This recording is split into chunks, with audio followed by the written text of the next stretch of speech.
Rejected SSS online registration. Ano ang dapat gawin kapag hindi naging successful yung pag-register natin sa my.sss or online account sa SSS? And kung first time mo sa channel na to and gusto mo pa ng mga online tutorial videos katulad nito, please click the subscribe button. Ito yung na-receive kong email from SSS about sa registration na ginawa ko last time. Nakalagay dito na unsuccessful siya and magpo-provide naman sila ng reason para dyan. Ang nakalagay dito is pwede tayong gumamit ng ibang options sa pag-register, which is gagawin na natin. Last time kasi ang ginamit ko is yung UMID pero hindi tinanggap or naging unsuccessful nga. But this time, ang gawin natin is yung paggamit ng PRN. And kung may question kayo kung paano ba makakuha ng PRN, meron kaming ginawang mga tutorial videos kung paano nga ba makakuha. Ang PRN ang isa sa mga option na pwede natin gamitin sa pag-register sa online SSS. And yung tutorial video tungkol dyan is available at the end of this video. May playlist doon, pwede nyong hanapin yung pagkuha ng PRN from SSS.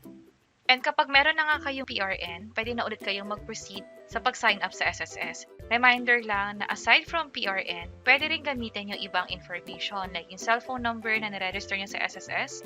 Kung meron kayong mga savings account, yung UBP Quick Card or ito yung Union Bank na na-open nyo sa SSS mismo, meron ding Citibank Cash Card, or di naman kaya kung meron kayong employer ID number, date ng loan, transaction number ninyo sa SSS, like yung E1 or E6, and yung number na nandun sa monthly pension na nare-receive sa SSS.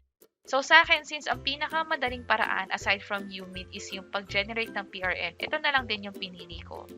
So, ulitin lang natin lahat ng process. Magka-sign up ulit tayo sa SSS.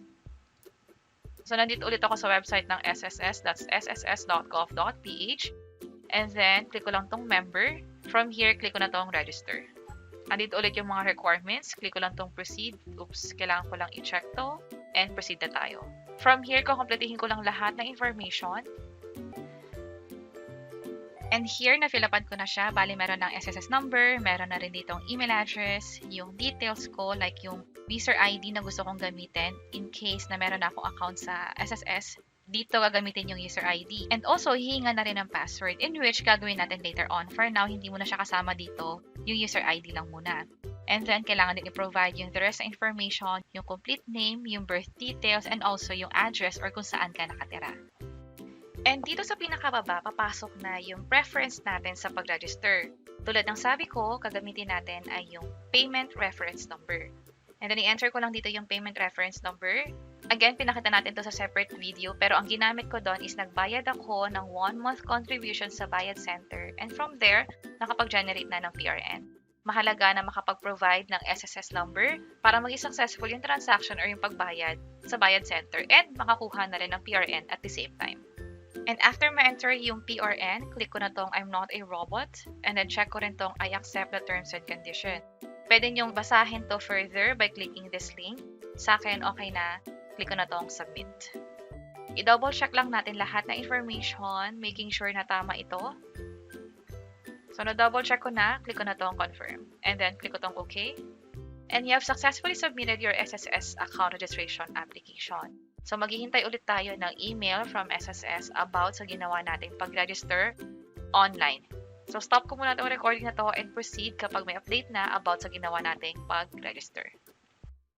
So, nagbabalik tayo. Akala ko aabutin pa ng ilang oras or after a day pa yung pag-register or pag-confirm ng account ko sa SSS.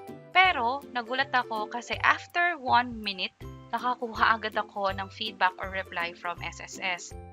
Bale, ito yung email address ng SSS kung saan nakakuha nga ako ng confirmation na meron na akong user ID and pwede na akong mag-nominate or mag-provide ng password ko sa SSS. Kailangan i-activate ito within 5 working days or else mag-expire tong link na to na pinrovide ng SSS. And take note na ginawa ko yung registration gabi, 11 PM, Sabado. So, kahit hindi business hours, naka-receive tayo ng automated reply from SSS about sa confirmation nga ng account natin online. So, let's proceed and mag-nominate na tayo ng password para ma-create na talaga yung account. So, click ko tong clicking here. So, ito agad yung page na nakita natin. Hindi pa magbibigay ng password dito. Instead, ilalagay natin yung last 6 digit ng CRN or di naman kaya yung SSS number natin. So, i-enter ko lang siya dito. Again, yun yung last 6 digit. And click ko na tong submit. And this time, magno-nominate na tayo ng password. Sa password, 8 to 20 alphanumeric characters, ibig sabihin combination ng letters and numbers, walang special character for this password. And hindi rin siya dapat kapareho ng user ID natin. So, na-enter ko na yung password twice. Click ko yung submit. And ito na. Pwede na tayong mag-setup ng security question. Ang purpose nito is nakalagay dito. Just in case makalimutan yung password, pwede siyang ma-recover kapag nasagutan natin ng tama yung mga security question na meron dito sa account natin sa SSS. So, click ko lang tong setup security question and mamili lang tayo dito ng mga tanong. Then, pagtapos na, click na tong submit. This time, enter ko yung password para ma-verify na. So, click ko tong confirm. So, successful na lahat. Punta na tayo. Click ko tong go to home. And then, click ko lang tong maybe next time. So, ito na yung account sa SSS. Bagong-bago, kakagawa lang.